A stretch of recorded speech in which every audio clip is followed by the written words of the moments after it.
Hi, I'm Dr. Molly Marty, and welcome to Resiliency Matters. Today we are speaking with Raye Perez, a Master Sergeant retired who was a U.S. Army Ranger serving 11 tours in Iraq and Afghanistan. Raye also has earned an MBA from Emory University, and he is Worldmaker's 2024 Promise Leader Honoree. Welcome, Raye. Hello, Molly. It's good to be on. Great. So let's talk a bit about your childhood and really what were those forces that started to shape you and your life of service? Yeah. Well, thank you for inviting me first, Molly. And then I think, when you ask me about questions about childhood, I think what shaped me most, honestly, I think it had more to do with my parents than anything else. The values that I practice now that I've, recognized in myself and kind of through a lot of self reflection, are gratitude, presence, and creativity. And a lot of that came through reflection in understanding. My parents didn't talk a lot. Like they weren't real big talkers, but um, little things like seeing my mom wake up and cook breakfast for us every morning. My dad drive me 30 miles to work on a ranch in the summer. Um, before I could drive myself. Things like that, like that they're the now that I'm a parent, I recognize how much work it takes to stay consistent in those things, despite having bills and all the usual life and family things that come up. So I think it was really, I would have to say it was really my parents. Yeah. I love that you lean with your values, and we're going to be digging into some of those more with that gratitude, presence, and creativity. And I would say a heck of a work ethic is what I observe with you as well. So looking at your military service, I mentioned you've served 11 tours as a Ranger. What would you like to share either about your tours or the years you served or anything from that experience? Well, so my decision to enter the military really revolved around I was not willing in my own eyes, and as I put it to many people, the moment that I decided to go to the recruiting station was a moment that I caught myself looking in the mirror and realizing that I wasn't happy seeing what I saw. And it wasn't that I wasn't doing what, I was going to college, and I was working all the things that usually fill up a successful life, but there was just something missing. And the decision to go to the military was really a commitment to not live in mediocrity in any form. So I what that turned into later on, I mean the military changed my life. I mean, I entered, had no idea what I was really getting into. No one really knew that. I didn't tell anybody I was leaving until I think it was 5 days or 7 days before I left, and I knew 3 months before. So there was I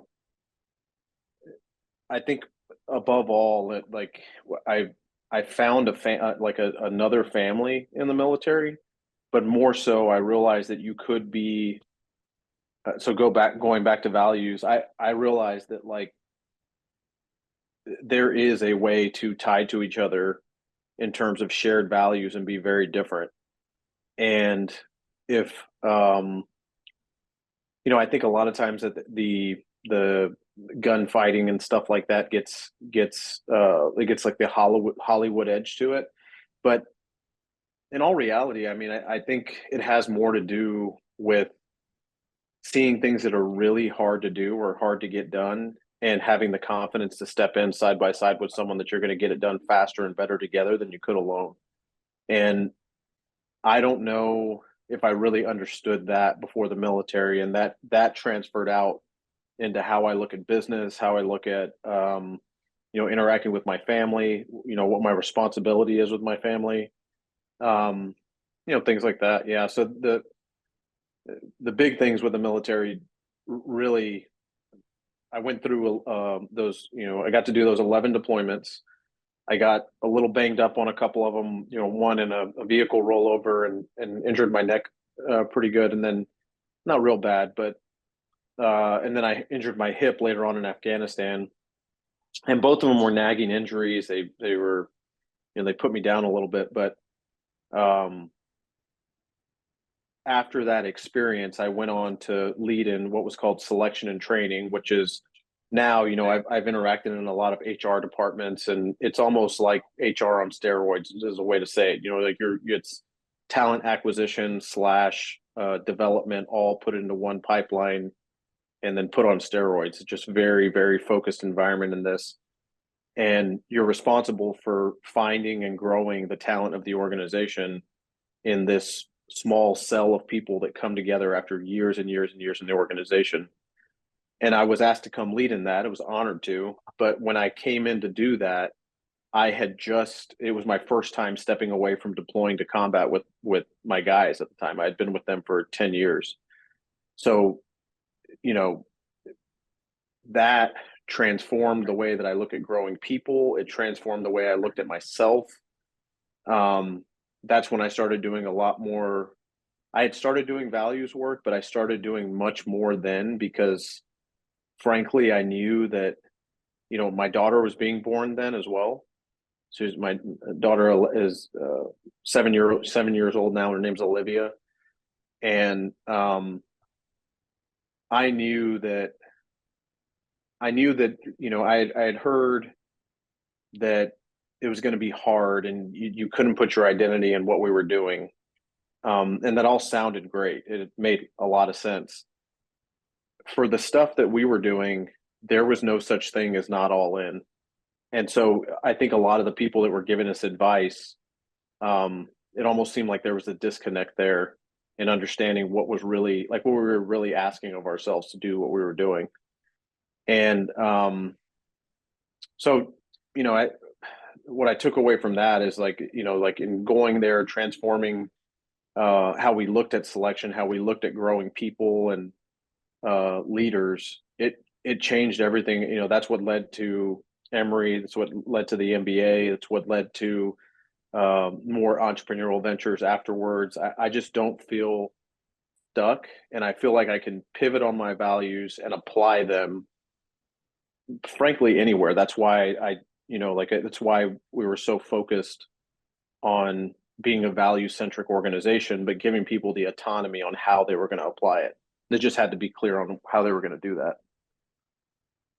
Yeah. And one thing I've heard you say about when you shook stuff up, we're going to talk a bit more about that. But, for all the teachers out there, one thing you said to me when we were chatting is that the uninspired can never inspire others.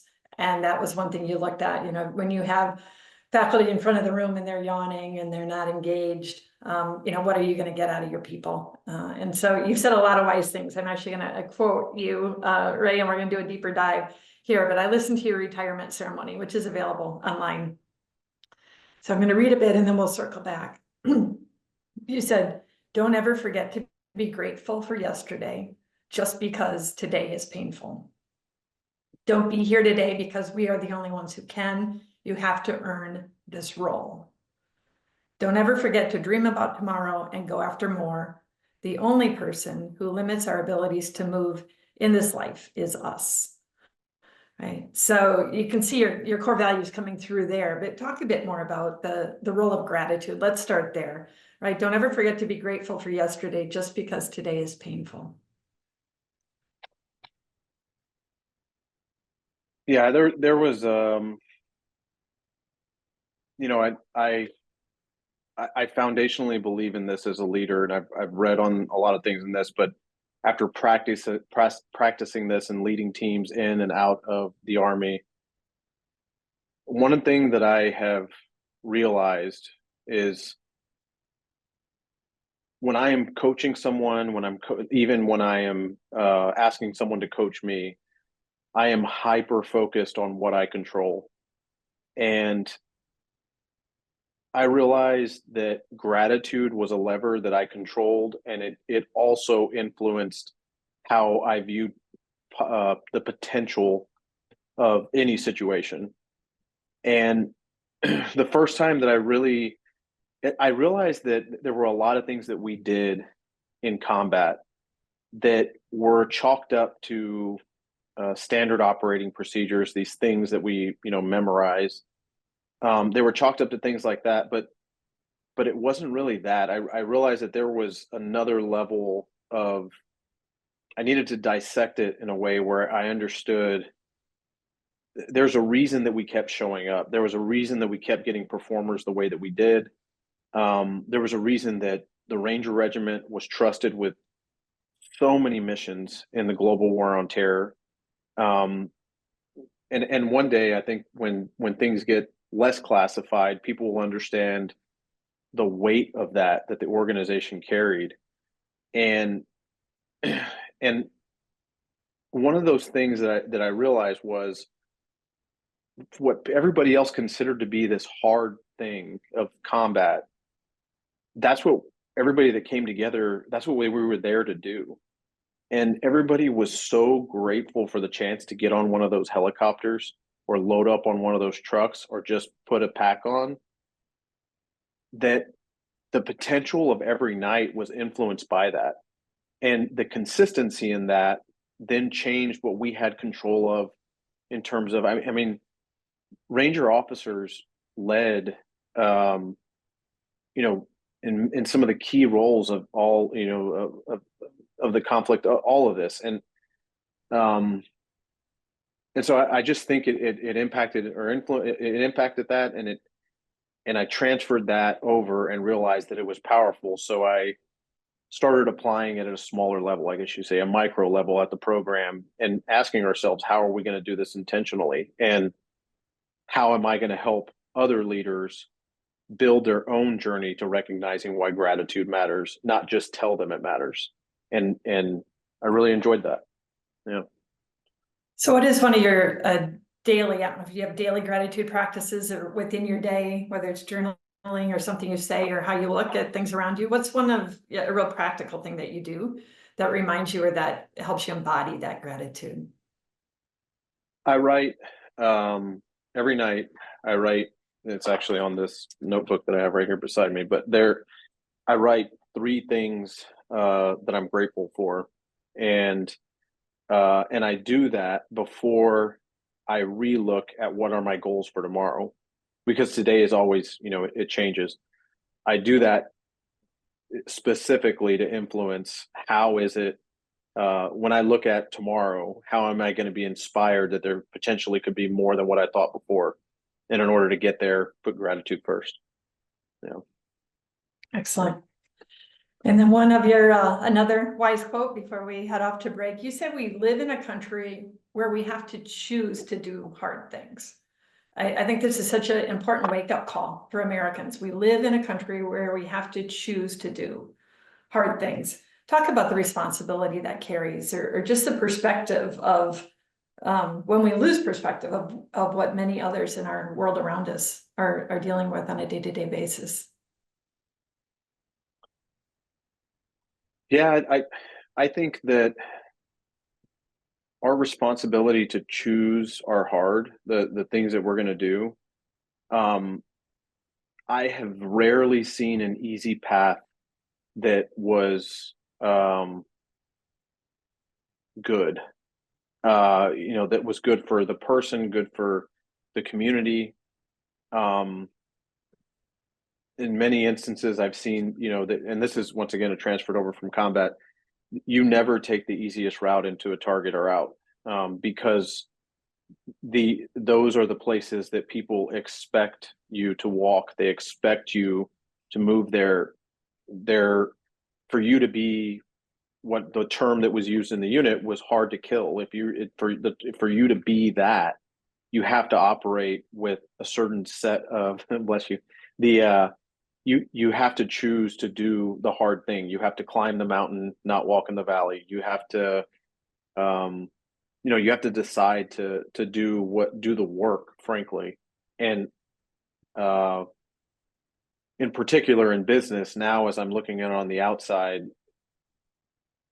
I think that there is a incredible responsibility for leaders to apply integrity at its core, and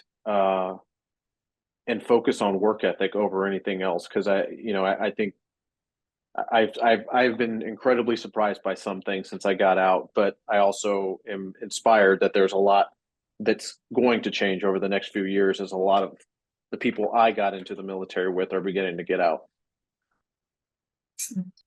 Well, more on doing the hard things and serving others with Raye when we come back.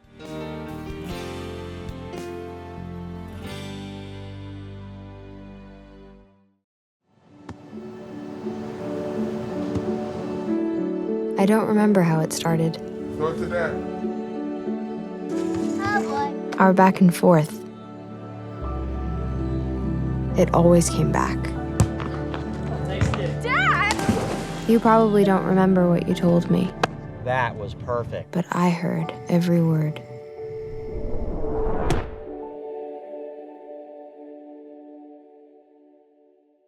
If I could go back and change it all, I would. I think I'm gonna miss you the most. I'm sorry. I'm so sorry. I'm so sorry. Maybe it's just the little moments. If I could go back and change it all, if I could go back, I would. But I can't.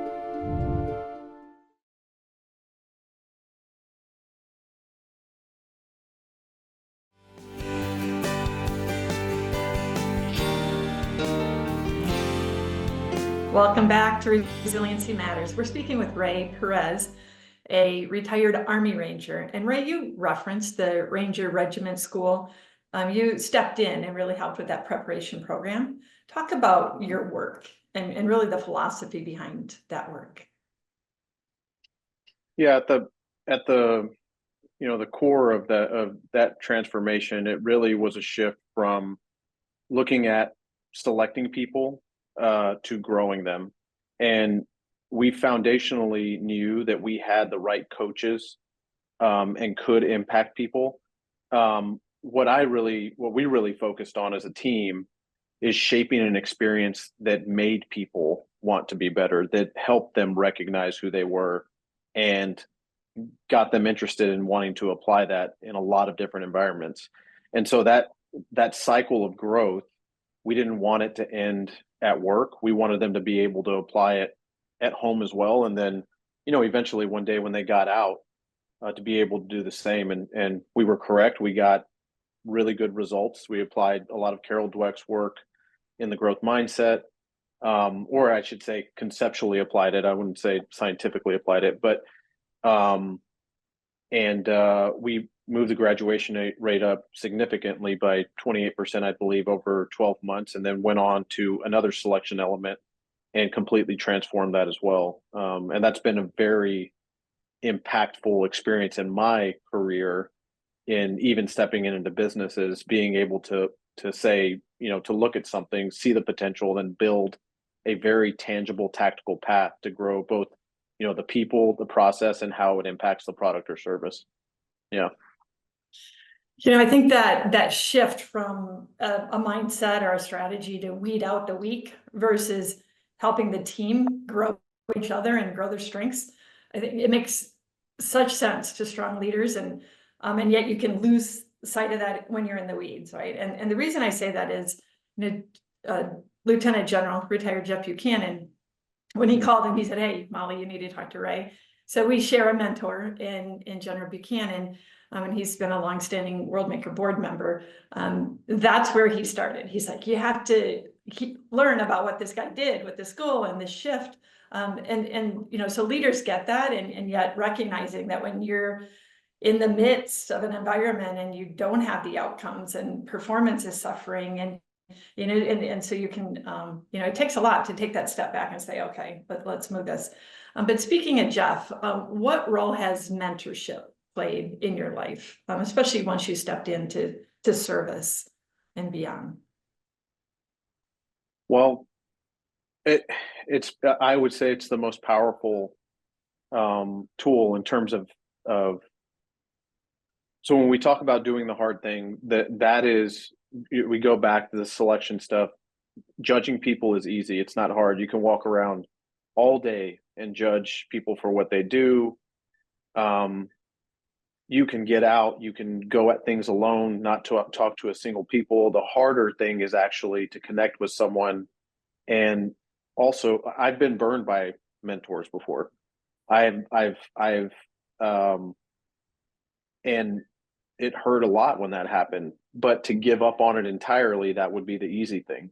And so I was fortunate that, Jeff and I met in Raleigh a long time ago. Actually, no, I think the first time we met was in Texas. And his, his character, he just oozes, just integrity, inspiration. He is just, he's the kind of person that I stayed in the Army for. And it's, he's just an amazing person. So I think mentorship in particular for me, it helped me trust myself to trust others, and then also understand it's not going to be perfect. But also career wise, it has created, leaps and bounds, movements that I've seen others that aren't doing that. That, it's been very beneficial in that sense as well. Yeah. And it instills that desire to pay it forward, doesn't it? It absolutely does. Doing that in your life. So you are our Promise Leader recipient or honoree this year, and this award is presented to a younger, is he 40 or younger, but a youngish influencer dedicated to creating solutions for today's interconnected and dynamic world, contributing to a narrative of human thriving. And I think this so strongly taps into your MBA research and work. What does a narrative of human thriving in our interconnected world mean to you? What does that look like? One, it's an honor to even be for that to be, presented with that. And I think what it means to me is being intentional, and no different than the vulnerability I talked about a second ago in mentorship. I think it means there's a concept we followed at selection that was called call your shot. And it was, it was saying what you were going to do, being very clear on the results you were going to get, and frankly, being willing to get kicked in the mouth along the way and potentially not get there. But there was something inspiring to a team to call out and say, we are going to change this. We are going to impact it. This is happening right now. And this is how we intend on doing it. Is it right? We're not sure, but we do know we're going to watch it very closely. So I think as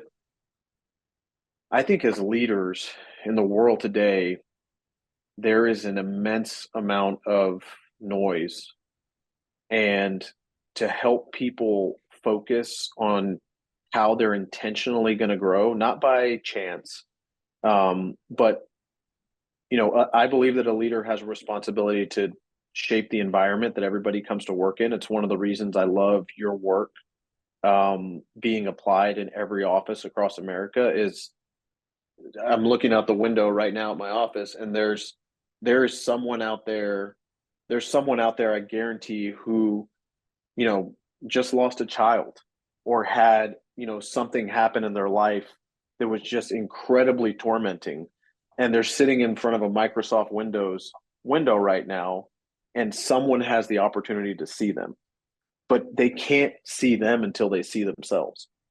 And I think that that is required is a focus on intention and integrity in a way that, have we done everything right in our past? No, I think that business skews heavily sometimes on the words, it's just business.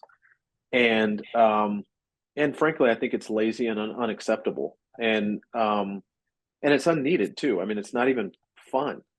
And so, I think that the information age has brought out a level of transparency on some things where people aren't okay with you just saying one thing and doing another. But but I think that leaders have a responsibility to shape environments and shape themselves to see the potential and then act on it. And that is how I intend to bring that out, into the world and everything that I do. Yeah. And if that's not big enough, because it is, how do we create these cultures and environments at work that supports people in their own self-awareness, and then also seeing and supporting other people. You've challenged my thinking on this, right? You go even broader and you say, okay, how in our capitalist society can we create that environment that takes these people that are designed to serve, right? And certainly military, first responders, the people that get up, our teachers, our frontline workers, there's so many people who are of service each and every day. How within our capitalist society can we take people who are designed to serve and lift them up so that they're able to thrive within that society? So let's go for the fences on this, because that's a big concept. But I think it's really important to challenge people's thinking on this. So how would you apply this, or what would you say to a veteran transitioning into the civilian world where that service isn't always acknowledged or supported or recognized, or transitions in real practical ways?